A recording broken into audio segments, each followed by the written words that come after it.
কিয়ামতের দিন যারা নৌকা করবে, নৌকা,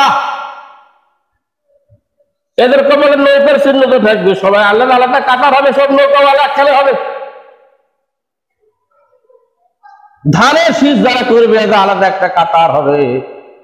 একজনের কপাল দেখি আরেকজন চিনিয়া পাবে। লাঙ্গল যারা করবে এদের একটা কাতার হবে, কপালে চিহ্ন থাকবে এদের, এইটা দেখিয়ে তার আলাদা একটা কাতার হবে। আল্লাহর জমিনে যারা আল্লাহর দ্বীন কায়েম করার জন্য কোরআনের পক্ষে ছিল, অত্যাচার, জ্বালাতন, নিপীড়ন, জুলুম, নির্যাতনের মধ্য দিয়েও এই সমস্ত লোকগুলার কপালে আল্লাহু আকবার লেখা থাকবে। আল্লাহু আকবার বলেন, কি লেখা থাকবে? আল্লাহু আকবার লেখা থাকবে। এবার আসেন, যারা যেই দল করবে সেই দলের নেতা সামনে থাকবে। ওবায়দুল কাদেরের দল যারা করবে, ওবায়দুল কাদের তাদের সামনে থাকবে। মির্জা ফখরুলের দল যারা করবে, মির্জা ফখরুল লাইনের একদম সামনে থাকবে। কোরআন বলতেছে।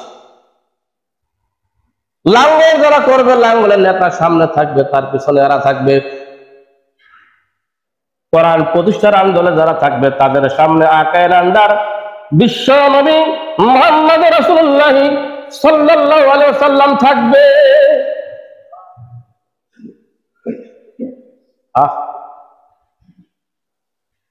মজার ঘটনা না? কিয়ামতের দিন অবস্থা এরকম হবে, এরকম একটা অবস্থা হয়ে যাবে কিয়ামতের দিন।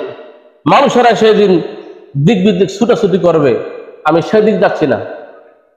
এবার আল্লাহ রাব্বুল আলামিন বলবে যে রাসূল, কিয়ামতের কার্যকলাপ শুরু হয়ে যাবে, এখন কি হবে?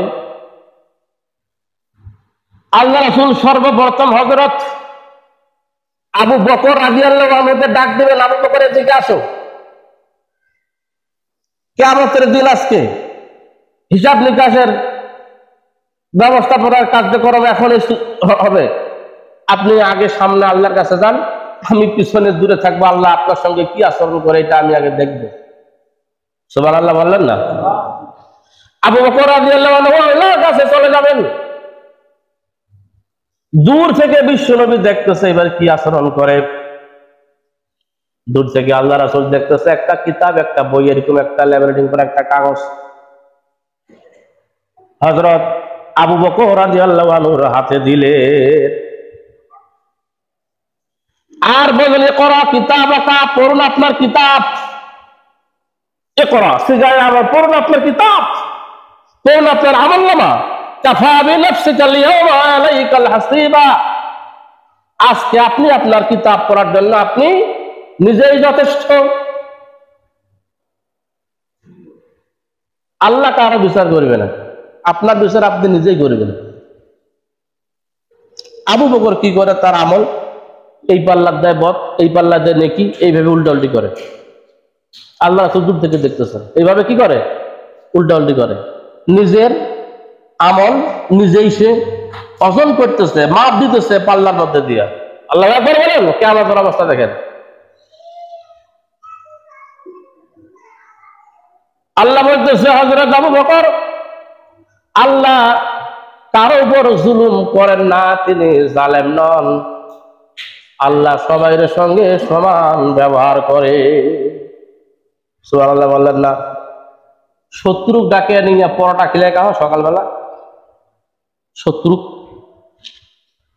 আপনাদের এলাকায় আছে, সকালবেলা পরোটা দাওয়াত দিয়েছে, দিলে শত্রু ওই লোক ডাকাইছে, শত্রুগুলা যা আসিয়া পরের দিন পরোটা খান, আছে এরকম? আল্লাহ বন্ধুকেও খাওয়ায়, শত্রুকেও খাওয়ায়। শত্রুর বাড়িতেও পানি হয়, বন্ধুর বাড়িতেও পানি হয়, হয় না? শত্রুর জমিনেও ফসল হয়, বন্ধুর জমিনেও ফসল হয়। খাওয়ায় তো, সবাইকে খাওয়ায় না। আল্লাহ এটা দিয়ে দেখে যে তুমি আমার কাছে আসো কিনা, তোমার আসা উচিত আমার কাছে, আমার নিকটে কর্তব্যযুত হওয়া তোমার উচিত, তোমাকে বোঝা উচিত। কেমনে তুমি তোমার আল্লাহকে অস্বীকার করো, যে আল্লাহ তোমাকে নন বডি স্ট্রাকচার, তোমার কোনো কি ছিল না, কোনো বডি ছিল না, তোমার মানুষের কোনো পিকচার, কোনো ছবি ছিল না। নাপাক ফটা থেকে আমি তোমাকে সৃষ্টি করে জমিনে পাঠিয়েছি বান্দা, আশরাফুল মাখলুকাত, সৃষ্টির সেরা জীব হিসাবে। তুমি কেমনে অস্বীকার করো আমি আল্লাহকে? আমি আল্লাহ তোমাকে সুযোগ দিলাম, মরণের পূর্বক্ষণ পর্যন্ত তোমার উচিত হবে তোমার রবের মালিকের ইবাদত করার, গোলামি করার। সুবহানাল্লাহ। আল্লাহ পাক আমাদেরকে সেই সুযোগটা দিচ্ছেন কিনা? সুতরাং আমাদের উচিত হবে রবের দিকে আমাদেরকে প্রত্যাবর্তিত যেহেতু হতেই হবে, সেই হিসাবে আমাদের জীবনটাকে পরিচালিত করতে হবে। কিছু সংখ্যক মানুষের কিয়ামতের দিন মুখটা হাসি হবে, আনন্দ হবে। কিছু সংখ্যক লোক বলে যে আরে মৌলবীর দৌড় তো মসজিদ পর্যন্ত, পায় না? মৌলবীর দৌড় কি মসজিদ পর্যন্ত? মৌলবীর দৌড় কিয়ামত পর্যন্ত। কিয়ামতের দিন এই মৌলবী গেলে হট হট করে বেড়াবে, হট হট বুঝলেন, একদম গ্রাম্য ভাষা বলতে, যাতে করে আপনারা বুঝতে পারেন। হটর হটর মানে দেওয়ানিগিরি করে বেড়াবে। কিয়ামতের দিন দুই শ্রেণীর লোক কিয়ামতের দিন দেওয়ানিগিরি করে বেড়াবে। দেওয়ানিগিরি দলিল লাগবে না? রাব্বিস সামাওয়াতি ওয়াল আরদি ওয়া মা বাইনাহুমা আর-রাহমান লা ইয়ামলিকুনা মিনহু কিতাবা। আসমানের মালিক, জমিনের মালিক, আরশের মালিক। সেদিন কিয়ামতের দিন এই মালিকের সামনে কথা বলার কারো কোনো ক্ষমতা থাকবে না। লা ইয়ামলিকুনা, কারো কোনো ক্ষমতা কথা বলার কোনো থাকবে না। সেদিন কারো কোনো কথা বলার মতো শক্তি থাকবে না।